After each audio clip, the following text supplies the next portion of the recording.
Horror in video games requires careful and deliberate gameplay design. The player can't just be a witness, they have to be a direct participant to fear-inducing decisions. The Mortuary Assistant does this by leveraging information into horror and intrigue, influencing exploration of puzzle clues that dive into the fear of the unknown. Alright, I've set everything out so you can just go ahead and get started. I'll be monitoring. Everything's on your list there if you need it. The game takes place in an extremely small mortuary, but it's how it's introduced that is critical. The game starts with a tutorial over the procedural task of embalming, and is explicitly detailed with a clipboard, leaving no guesswork in this element of gameplay. Next, you're back in the mortuary, but this time you have recordings hinting at a time limit to identify a demon, along with brief explanations of supernatural mechanics to help you do it. The steps are simple. Add the reagent to the embalming mixture. Uncover the sigils. Build the mark and place it on the body. The one thing these all have in common is you don't know what any of these described mechanics look like in practice. Even the time limit is scribbles on a sticky note. So what do? You do what you know, embalming. That's where the game's horror feedback loop starts. Screw all of whatever this is. I'm getting back to work. The loop goes like this. 1. The game pressures you to act with its one limited resource, time. There's a notepad and a pencil on the desk in the front room. Checking from time to time can give an idea of how long you might have. 2. You start embalming. Despite the simplicity of the task, you gravitate naturally towards mastery of doing it quickly. The game wants to steal your attention towards this. 3. The game interrupts this with an unexpected element, some of which act as clues towards successfully completing your goal of identifying the demonic cadaver.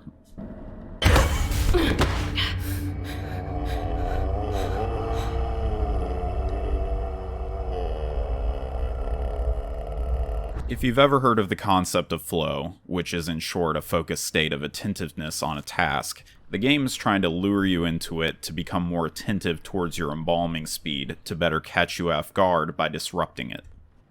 The scares that the game tries to catch you off guard with range from subtle to overt visuals, but some will actually transport you or significantly alter the mortuary, keeping some surprising variations even on repeat playthroughs. Not knowing when or how the next disruption will occur increases the likelihood of catching the player off guard. The lack of the player knowing what demonic activity will be relevant to their puzzle adds to the sense of inevitability, which enhances the embalming process with dreadful anticipation. But the problems of this game arise from its simplicity. It's easy to learn and easy to master.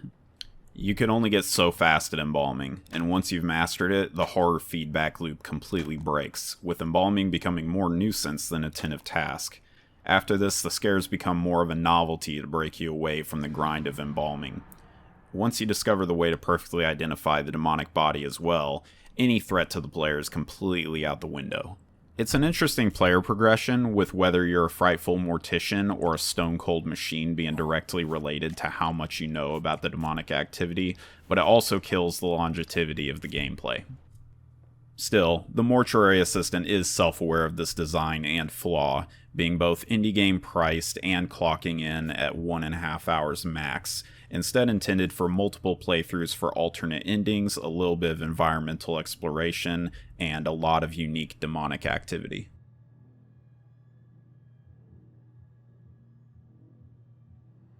The Mortuary Assistant is a very deliberately designed puzzle game that feels like a powerful proof of concept, revolving around the player's exploration of unknown mechanics. The game is masterful in its communication and withholding of information to create intrigue and horror that drives the player forward into discovery. Ultimately, the simplicity of the gameplay won't allow it to stand for many playthroughs, but the initial journey through it makes it a definite pickup for horror fans. Do the dead comfort you? Let me, you little bitch!